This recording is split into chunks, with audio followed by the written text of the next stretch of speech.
also hosting the webinars to strengthen the communication skills. Yeah, in terms of network, we are working very hard to build this global network for official citizen data officers and geospatial experts around the world. We try to make a sustainable ecosystem and knowledge to support SDG monitoring and evaluation. So one of the exciting news I would like to share with you today is that we have reached 800 members in total in this morning. And besides that, so thank you so much, Brigitte, for providing us this training session, focusing on holding a successful virtual webinar for online audience. I believe this should be quite important during the pandemic. Almost everyone is working from home, and we have much more online meetings than ever, for sure. So for those of you who don't know Brigitte, I would like to introduce our presenter quickly. So Brigitte is currently working with us to support the global network on Yammer in the communication perspective. Prior to this, she has also worked in UNSD, and we are happy to have her again to promote the global network and keep the network growth. So with that, I give the floor to Brigitte. Thanks for yours, Brigitte. Thank you very much, UC, and welcome to everyone. I'm really happy that I can do this seminar with you. As you probably know, there are over 125 million meetings held in the world every single day, which makes a lot of meetings over a year. It's going to be about 45 billion meetings happening. And nowadays, those meetings are mostly virtually online. So, and it is a bit different to make an online meeting and to make an in-person meeting. And today we want to go through all the best practices to hold a virtual meeting that is successful, engaging, and that can bring your audience to remember the important things you want to tell them. Okay, so I'm going to share my screen first. You can, we can start with my presentation. Maybe you see if you can just tell me if my screen is okay, if you can see everything. That would help. Yeah, I can see it now. And maybe okay. You can make it bigger. Yeah, that's it. Thanks. Fine. Wonderful. Please do not hesitate to ask any questions you may have also during the presentation.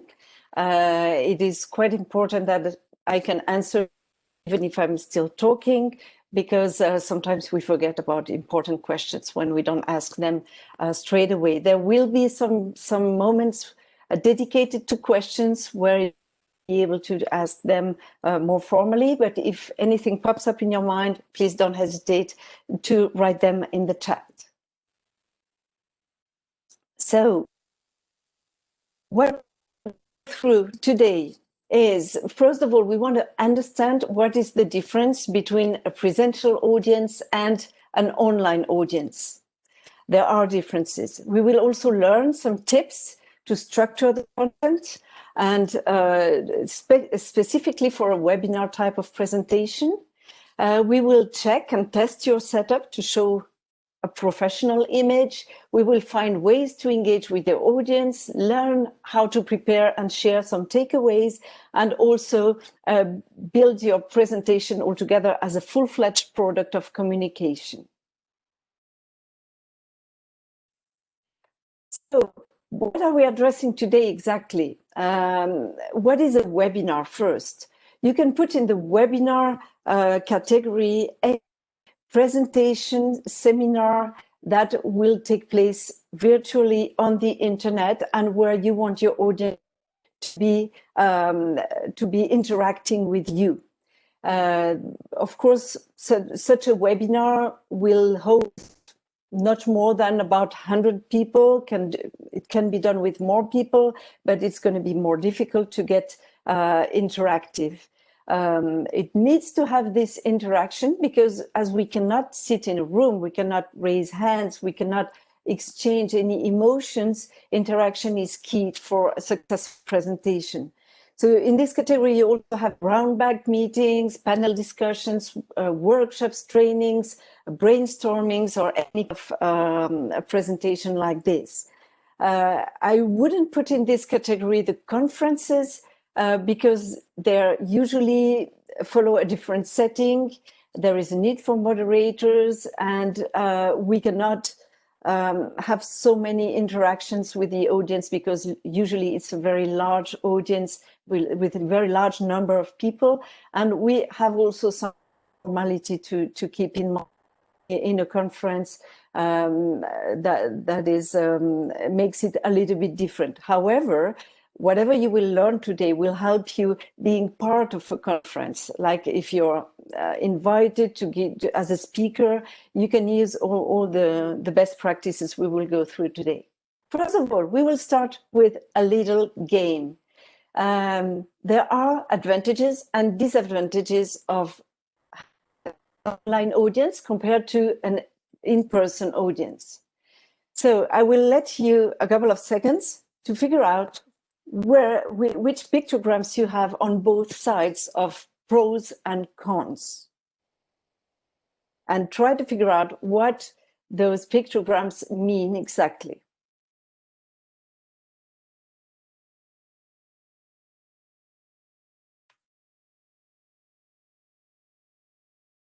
It's a spot the difference.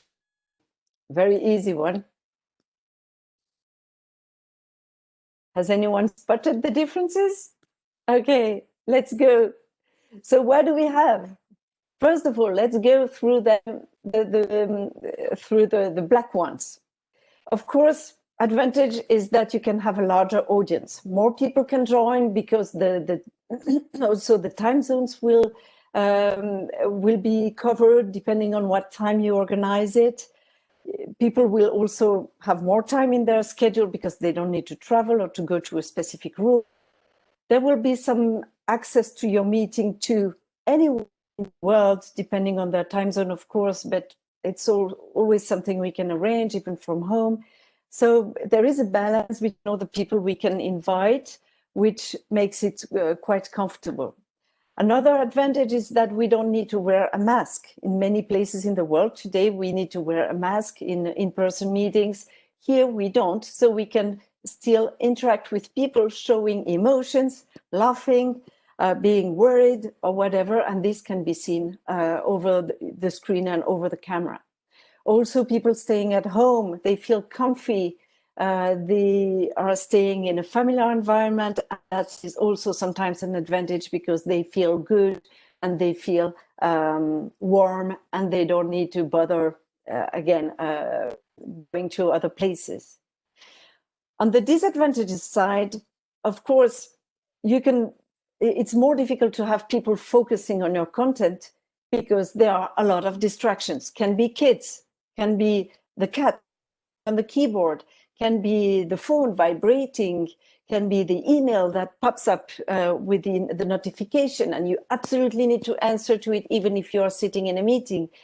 And also you may have network problems at home that you won't necessarily have when you're at the office or when you're in the conference room, of course, obviously.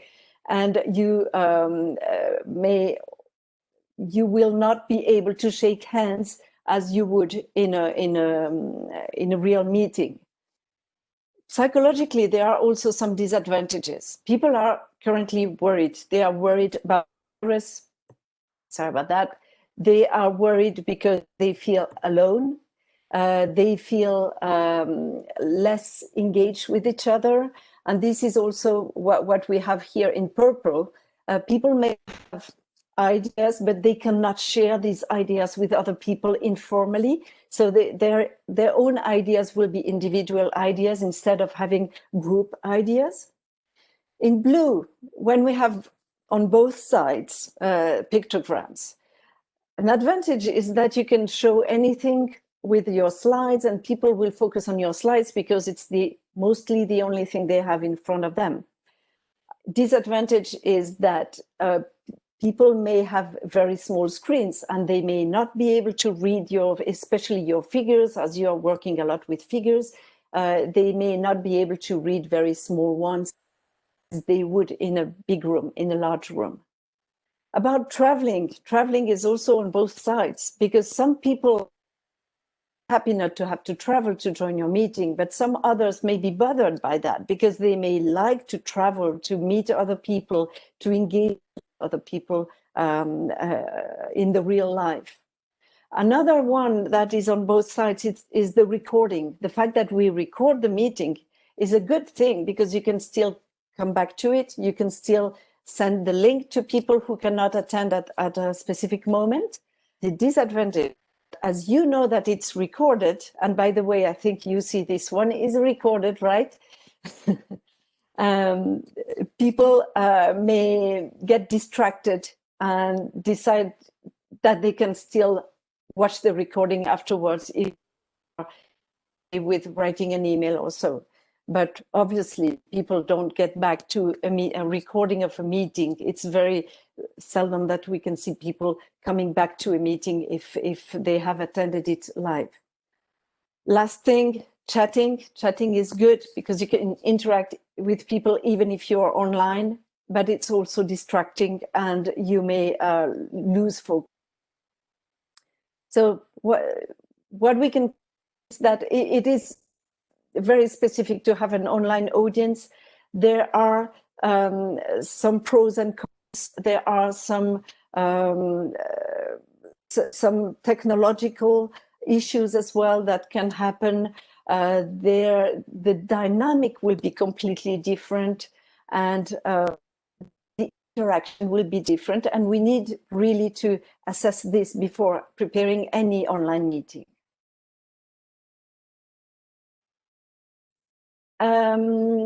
So now I want you to work. What does your online audience need? So I would like you to write down as many ideas as possible. Everyone can write a couple of them. What do you think your online audience needs? And later on, we will see how to with these needs. So I will stop sharing my screen right now and let you go to the link that's been put in the chat.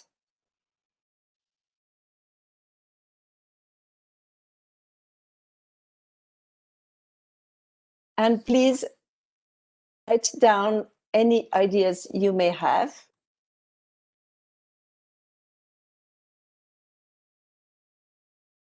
You just click on the little plus, and you will get more ideas. Good. Encouragement. Interaction. Chance to do something more, just listening. Great. Engage with presenter. Fine. Good context. Very true. Smiling hosts. What else? Do you have any other ideas how to make your online audience more comfortable? Variety of content. That's very true.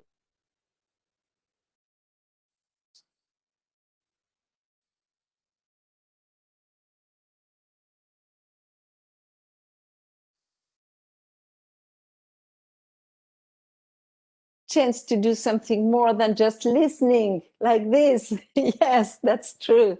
People like doing something. They like to listen to interesting things, but at some point you need to engage them during the webinar so they do leave. I don't want you to leave, right? So we'll keep engaged.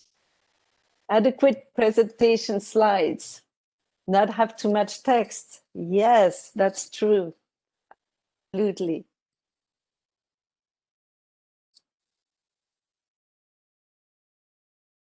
Speakers that are not reading out prepared speeches. That's absolutely true. Telling a story instead of reading a paper, and this is key. You're going to lose the focus of people after some time, even if you say some very, very interesting things. Okay, fine. Now, let's get back to our following presentation. You can keep writing ideas in there, may be useful for you.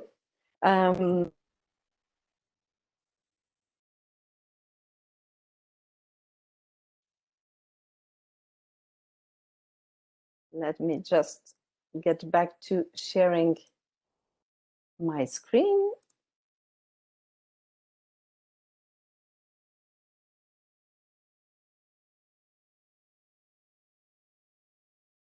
Okay.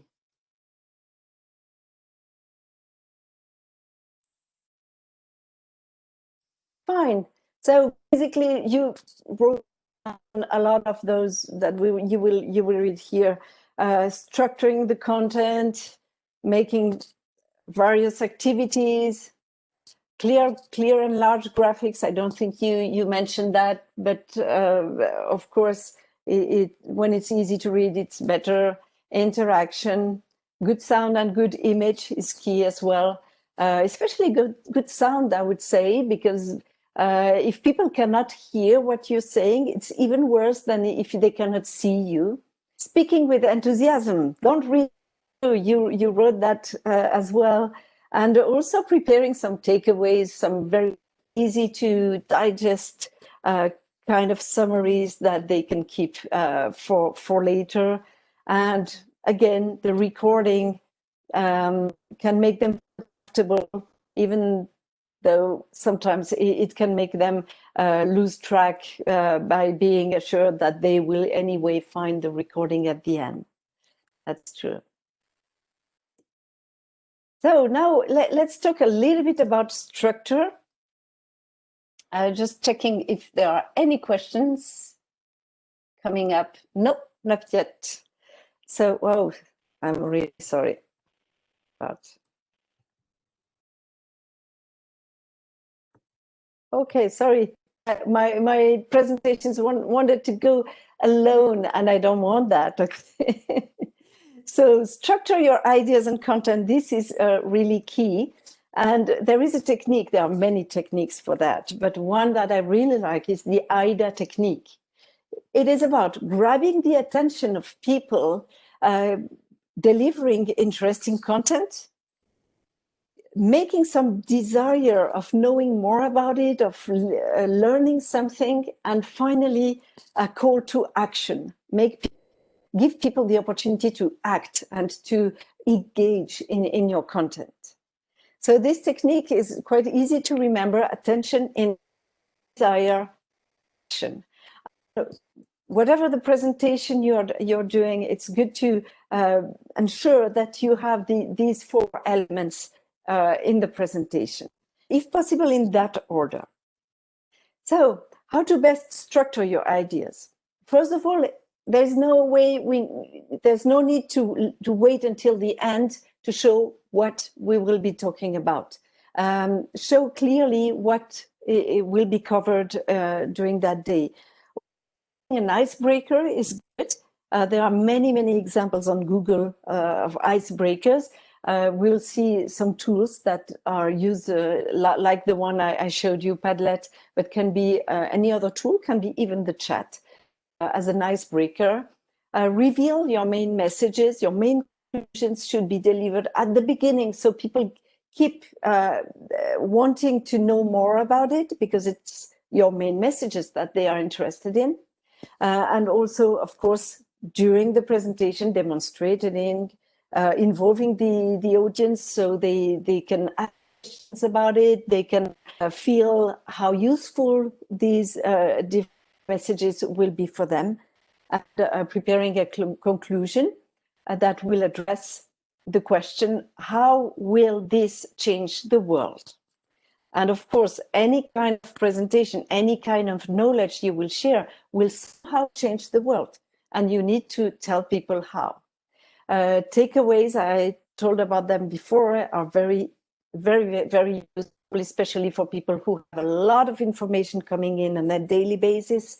And finally, a call to action that can be continuing the discussion on the Yammer Global Network. Today we have 800 people there, so there is no reason why you couldn't find someone to interact with on a specific topic. So this is an example. It's not the only one. Be creative, but this would be an example of structure for a webinar that will go through in elements that we're about. Of course, you will get it. I prepared this presentation in a way that even if you have only the slides, you will be able to use the presentation as a to-do list to prepare your webinar. Don't hesitate to open it and to follow different steps. It looks a little bit like a shopping list, but you will see that it's helpful not to forget anything. Do you have any questions so far? I'm happy to hear your questions.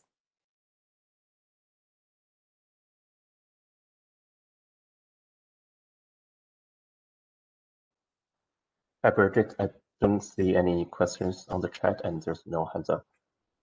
Okay, fine. So let's go ahead a little bit.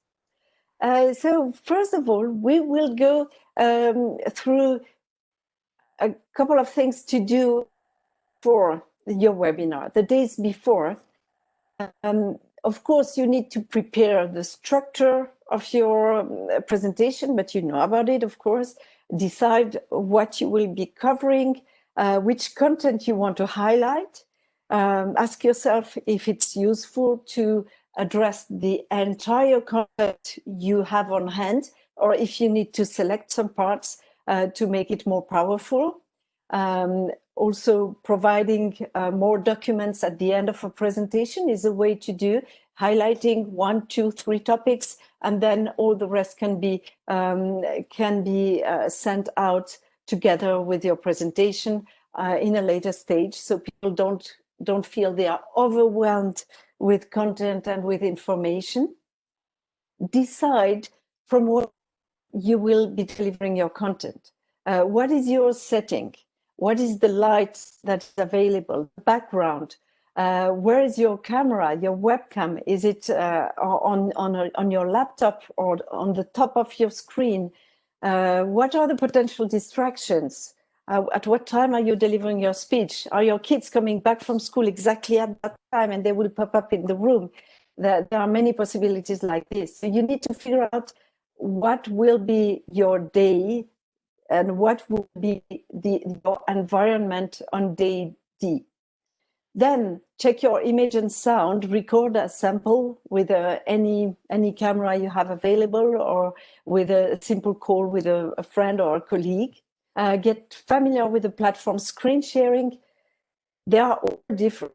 And I don't know why, but there are some, in each of them, there are some specialties, and they have the very bad idea of updating it generally the days before your presentation. And any update will make you feel completely, your environment will feel completely different, and you may not find the button anymore. So it is very important to get familiar with it and to test it. It's good to set up a call with the organizer to just check that this platform and they have the right software, because depending on the organizations, they may have different versions of a software that will make your experience quite different. So on day D, what to do? In the morning, get dressed and ready as if you would pop up in the office or in a conference room. It's quite important to wear shoes and makeup or whatever accessory that will help you feel confident. Staying in pajamas or not wearing anything or except your shirt is not enough. You will not, at some point you will feel like you're at home, and you will start like if you were just at home with your family. You are at work, you are providing an image, and this image is very important to make your speech credible and worthful. rehearse your presentation. Don't read it. Again, some people mentioned it before. It's very important not to read it because you may lose interest and people may think, okay, anyway, if she's reading, then I can also watch the presentation later on, and nothing will happen very differently. It's quite important to check your internet connection ahead of time. If you encounter any problem, you may want to rely on your mobile phone. Maybe sometimes the network is better. You may try to find another way of connecting to the internet or popping up to an office or whatever, but check it on right before, an hour before presentation. And then whenever you can, whenever the meeting is open, connect well in advance so you can have small talk with the organizer, you can feel relaxed, and you can become familiar with the entire audience and the entire technical environment as well. Also, try not to hide too much. People like to see other people, especially in these times where we are all relying on a screen. It can be quite confusing to just sit in front of a computer, hearing something talking and never seeing him or her. You don't need to go straight on with your presentation, even if it's a great one. Take some time, 2, 3, 4 minutes, switch off your presentation when you're taking questions. That's really important. Comment, found an intro slide is useful so people don't start shouting hello at the start. That's true. Thank you very much, Alex, for this. So that's right before the webinar. And during the webinar, look at the camera. Don't look too much at your keyboard because it can feel very strange when you cannot make the eye contact. The eye contact is important, and try as much as you can to have eye contact with your audience. I know it's not easy. Sometimes you just need to stick pictures behind your camera on the wall, pictures of people, random people, so you are more likely to think that you are talking to real people. If it be difficult to, especially if people have not their cameras on, it may be difficult to figure out that you are talking to someone, right? So stick pictures of you, of random people right behind on the wall. Also, when you are showing slides, as I said before, your screen may be quite small, so don't hesitate to zoom in some of the slides so people can better read, especially figures or graphics or infographics that can be quite challenging to read. And don't hesitate to ask your audience how they feel. How do you feel? Can you tell me how you feel in the chat, please? How do you feel right now?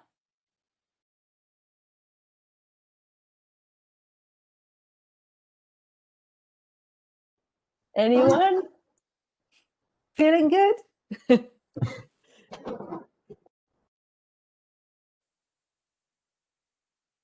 So do you have any questions? Anyone?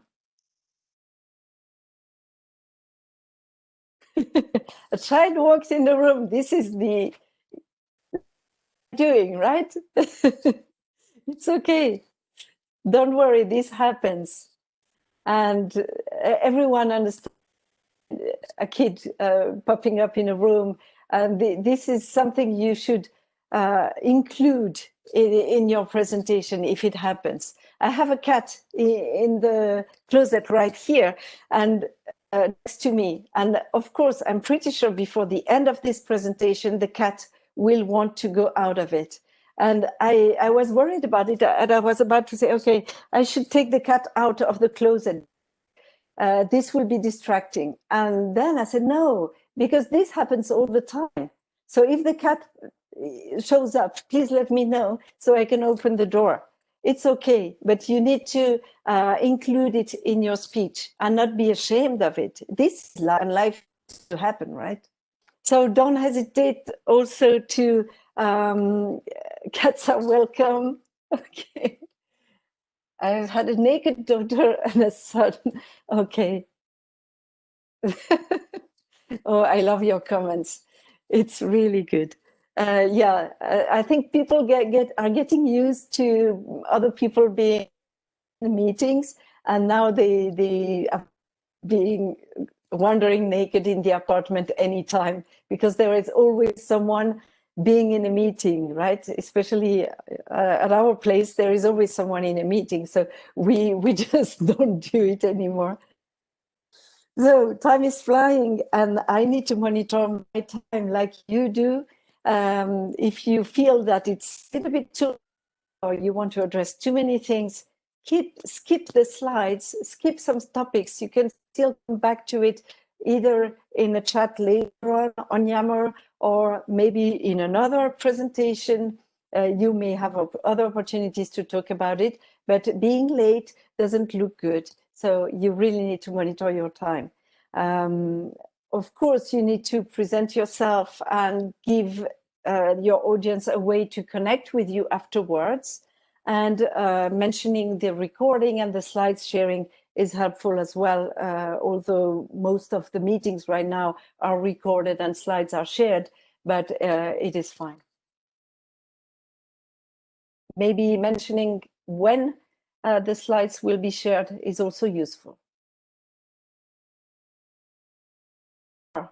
I'm taking just 2 minutes while you're thinking about questions, comments, because I love them.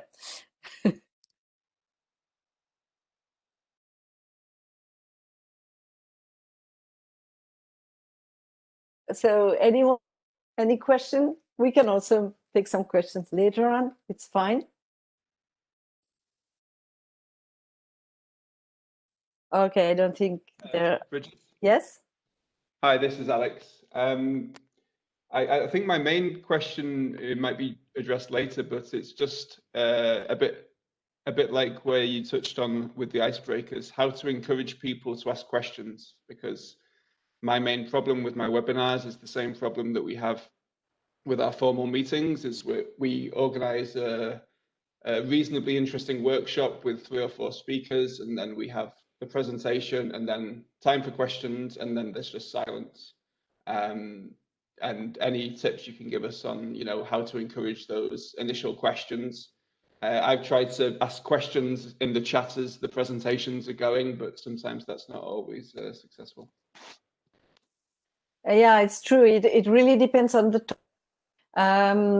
sometimes you can just start with a question, which I don't know if you're using a tool, maybe, or a set of tools, maybe you can just start during the presentation, but right before the end, right from the beginning, asking people to just tell which tools they are using for to count this thing or that thing.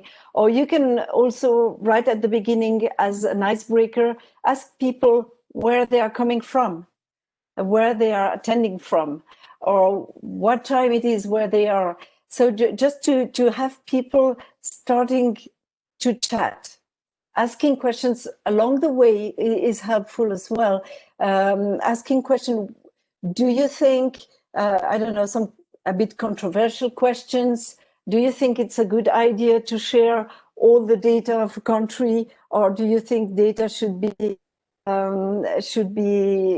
shared on people? Don't have to ask these questions or make a poll. If you have a poll, a feature on your virtual meeting software, so people interact from the beginning. So I can see, I don't know if you, Alex, if I have a question. After that, also asking people to choose between 2 options or 3 options, or asking people how they would do that thing. That may help as well. So everyone feels that he or she has an answer, and it's not only a question of having the smart question, but ask questions where you're sure everyone has an answer. That may be helpful. After that, if you don't get any, it's also because it can be because you have done a very good presentation and it's straightforward. Don't be ashamed about that. You may wish to, if it's the case, to have people brainstorm on something, like using a Padlet like we did before, asking people to involve in a reflection that will happen after your presentation. If your presentation was clear, people may have ideas for the future. Ask them to participate to a future brainstorming on the topic. And they can start with giving some ideas on a Padlet or on a Slido or on any tool like this, or just in the comments. I can see another, I don't know, did I answer the question, Alex, a little bit? Yes, a little bit.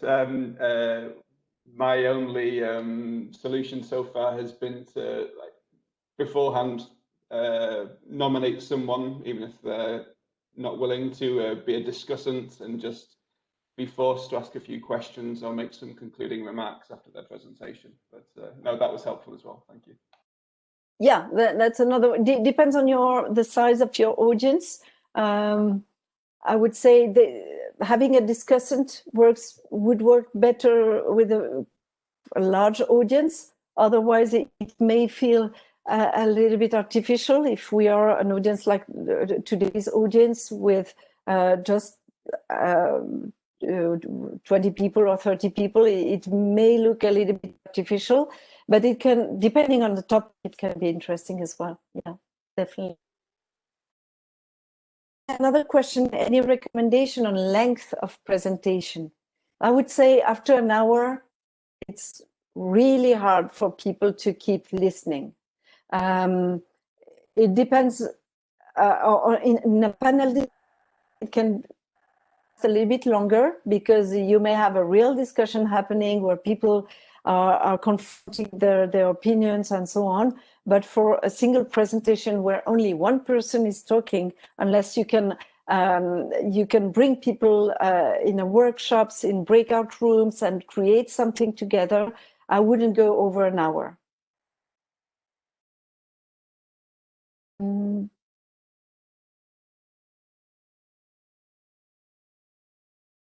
So I'll show key questions in the beginning of the day for people to think about comments.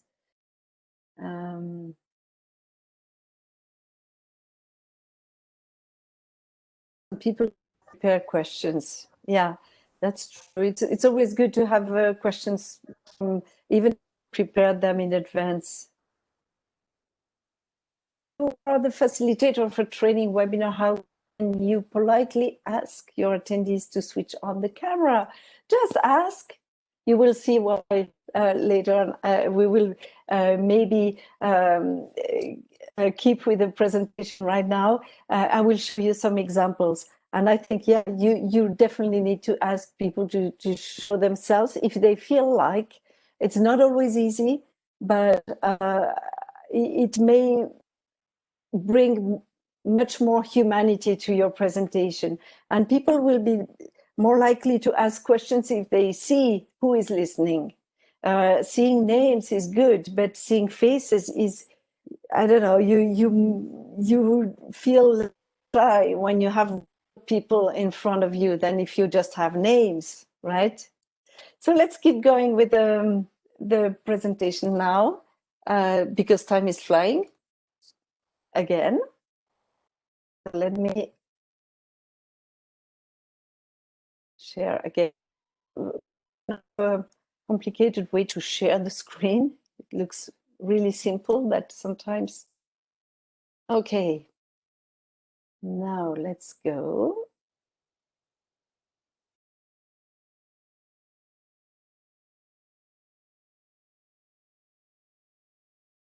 let's play a little game. What's odd? It's called What's Odd. So no finger pointing here. I have wandered around plenty of online meetings in the past few months, some of them with statisticians, some of them with health people.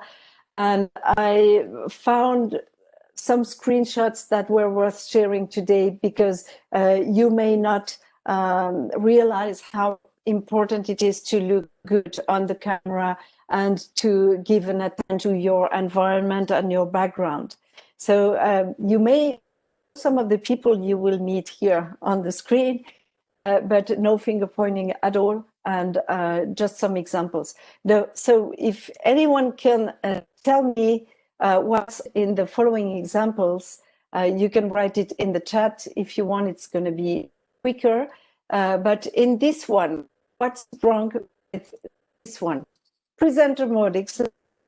It's not that difficult to change this. It's a very easy way.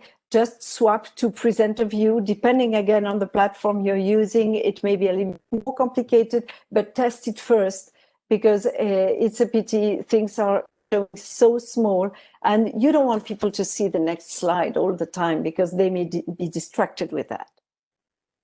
Next one here, what's the problem with this one? A lot of very interesting information. Anyone? Blocking gray box, that's true. Too many, that's true as well. When you're doing the presentation, you don't, it's going to be recorded.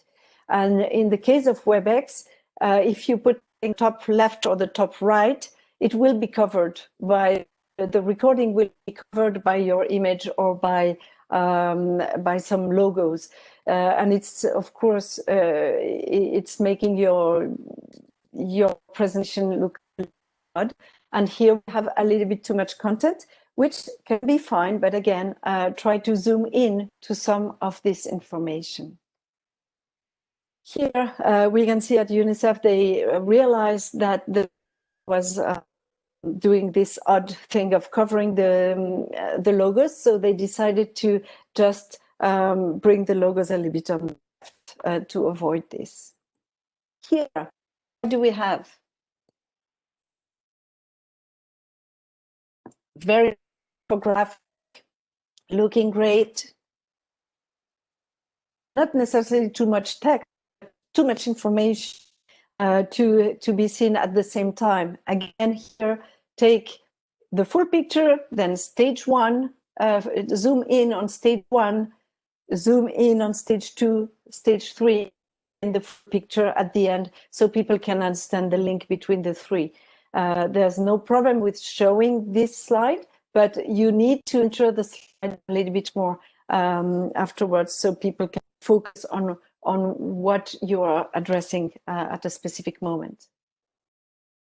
Here we have a very good slide, opinion, and I think it's clear, not too much text, things are highlighted, key challenges, key messages, it's quite clear. I think everyone agrees, right? And this woman also providing a very nice infographic that looks good, nice colors as well. It looks dynamic and so on. But we have still a little problem that she didn't see before. This one, what's up? What's up here? What happens? Anyone knows? Round. She's like an angel, which is beautiful, but it looks a bit odd. And testing the background with some computers or some backgrounds, depending on the light, depending on the computer, it may not work that well. And it's a pity because the presentation is good. And at some point she wants to show her face, which is also something very important, but she's floating and people are distracted by that and they won't be listening to the interesting content she's delivering right now. I see a question, what other software would you suggest for presentations, other things than PowerPoints? I think they are all equal. There are several presentation softwares, but they all will have the same problem when it comes to using a virtual video conferencing platform. So you need to test them. I don't think there is a better solution. All the solutions have their pros and cons. So check your background. If your virtual background doesn't fit, just don't use any. What is the problem?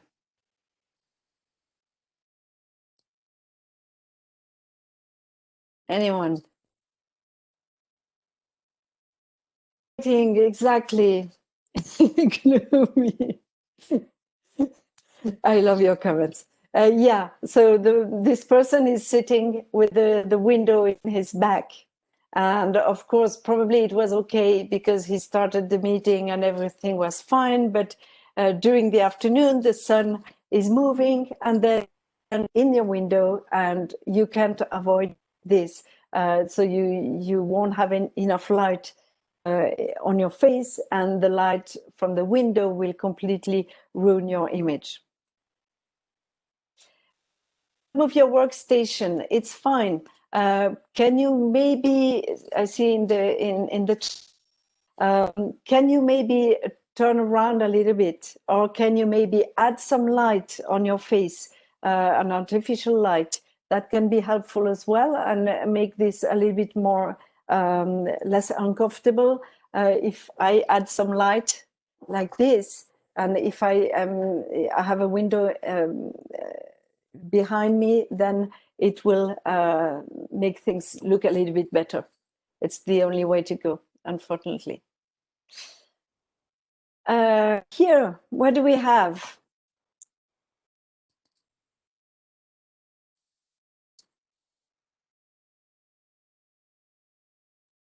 Yeah, I know. Yeah, and especially in the winter, I read your comments in the winter.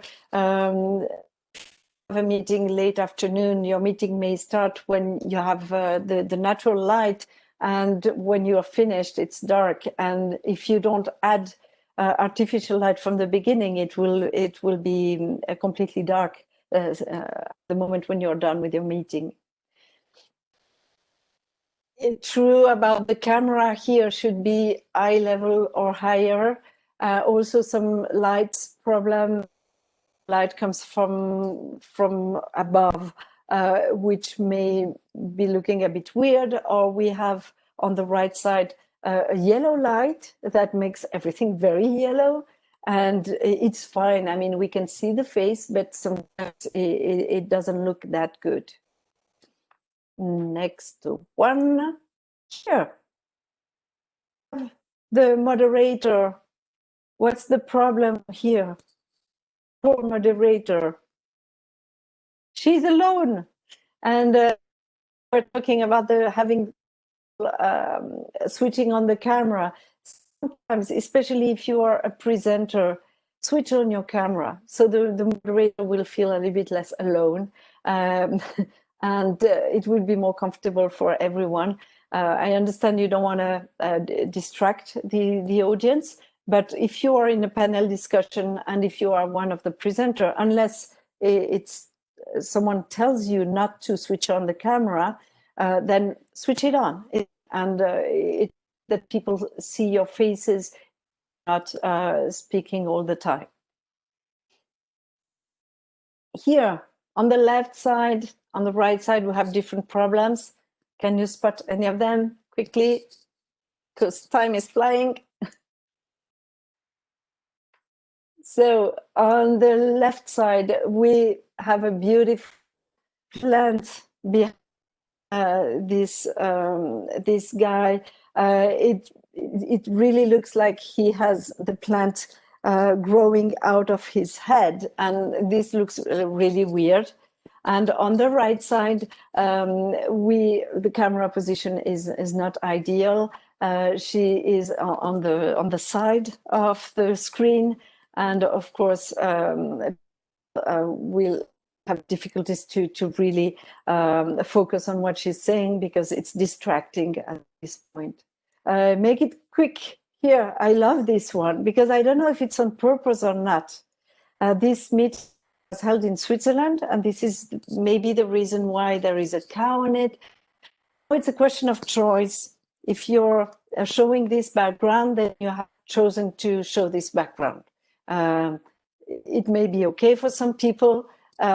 Some other people may feel uncomfortable with it. You need to live with it, right? The icebreaker, yes, maybe. So finally, a really good example. I really love this one. There is nothing wrong with it.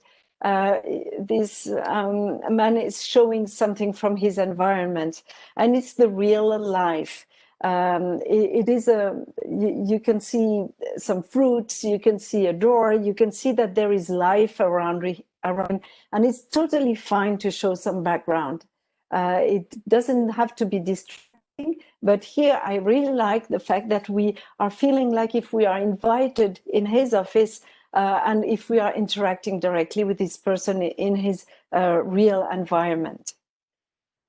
Here there is, and some of you mentioned that before, having the camera really low on your computer makes this what I call the baby bird effect, where you are feeding the little birds. You are the mommy bird feeding all the little birds. I love it. So be careful. Have your camera at the edge of your eyes. It's looking much better. And if you can't, just take some books or whatever you find, or and try to adapt to your eyes should be on the height of your camera. So some people are asking if it's safe to have a UN background. Yes, it can be safe and it can be good. It doesn't work always. You have some softwares and some computers that don't allow it. It's really up to you. Do it or not. If you really have a poor background behind you, it's better to use a virtual background. So some tips, again, very quickly. We are approaching the hour. We started it a little bit late.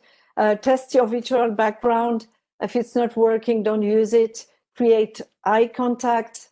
Watch your logos on the top left. Go to presenter mode to avoid having too many things on the screen you're hearing. Face the light. Beware of the sun who is moving. Share some links in the chat when you're talking about something that is available online. Don't hesitate to share the links. People like to have a direct access to your content and not wait until you share the presentation. Avoid playing videos or animations. It doesn't work. It may work once, but it's a miracle. Every time I saw someone sharing an animation or whatever kind of sound or video, it was poor quality, and people are really disappointed with it. So avoid it. Switch on your camera if you can, if you're allowed to. It's feeling better. Show a bit of your environment. Be careful of naked kids in pajamas. As I say, cats are okay. Naked kids less, of course. So be clear. It's your natural environment. People understand, but don't go too far. And don't show any slide more than 3 minutes, even if it's complicated. Zoom in, zoom out, do whatever you want, but don't stay more than 3 minutes on a slide. And remember about the baby bird effect. Okay, a couple of tools to engage with your audience. We saw Padlet. I think the tool to engage with your audience is the chat, and you are using it a lot. And I'm really happy about that. It's the proof that it works. Ask an open question, ask people to comment something,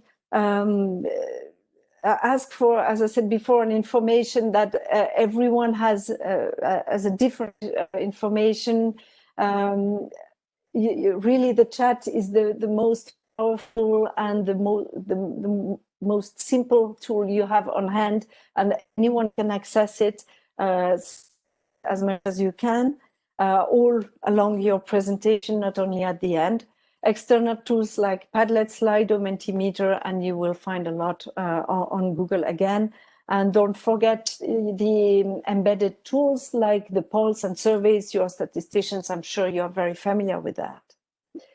Okay, it's time to wake up and make a break. So I will ask you to stand up 3 times, go around your chair, grab your feet, raise your hands up to the ceiling, and we are back. Just 1 minute.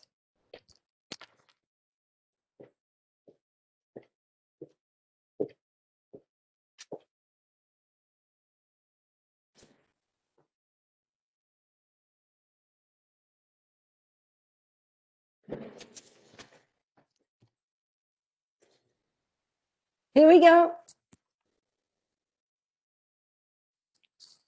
Everyone is back?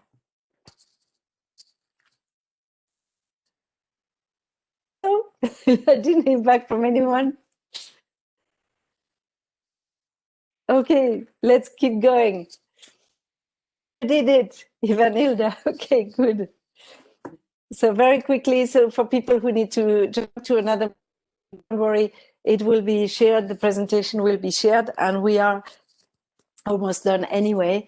If you have more questions, maybe you see you want to share the thread already, where you can ask your questions. I will be answering your questions today, tomorrow, anytime, if you have more questions. So change tone if you want to wake up your audience, do a short break, show a different kind of slide, and remind people where we are in the presentation. That's key.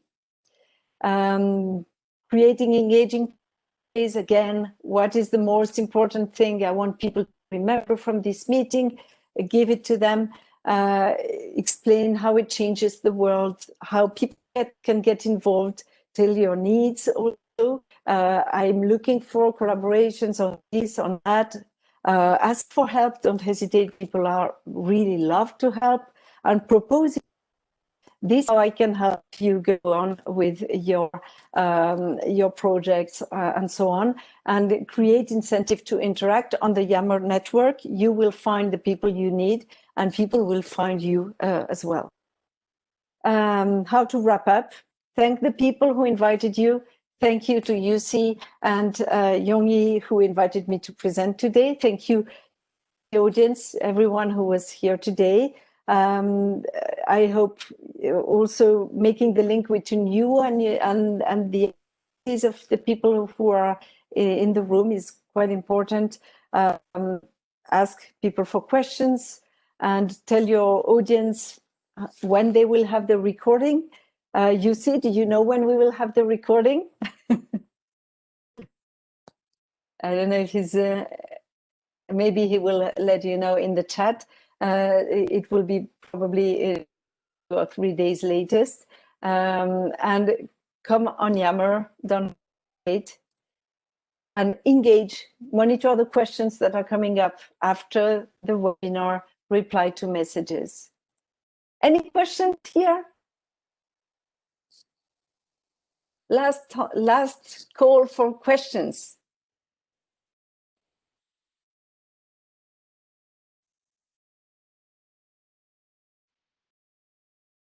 To reach out to me as well. I'm on Yammer, or to post your questions in the thread if needed. Thank you very much for your attention. If you have any more questions, and I hope to have you back in another communication training soon. Yeah, thanks again, Brigitte, for giving us this online training. I do apologize for it's running a bit longer. Thank you for your patience. And I hope we all learned from today's training, and the recording, the presentation will be shared by this Friday. So as mentioned, we will be hosting a second one in December or early next year.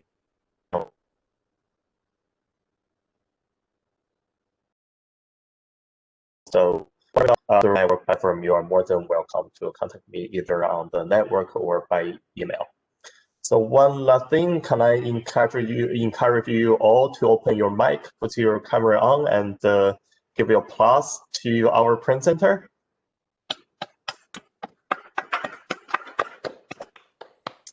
Yeah. Thank you. Thanks a lot. Thank you. So I will stop here. Thanks again for attending the training session today. I'm looking forward to your participation later. Thanks. Thank you. Goodbye. Very much.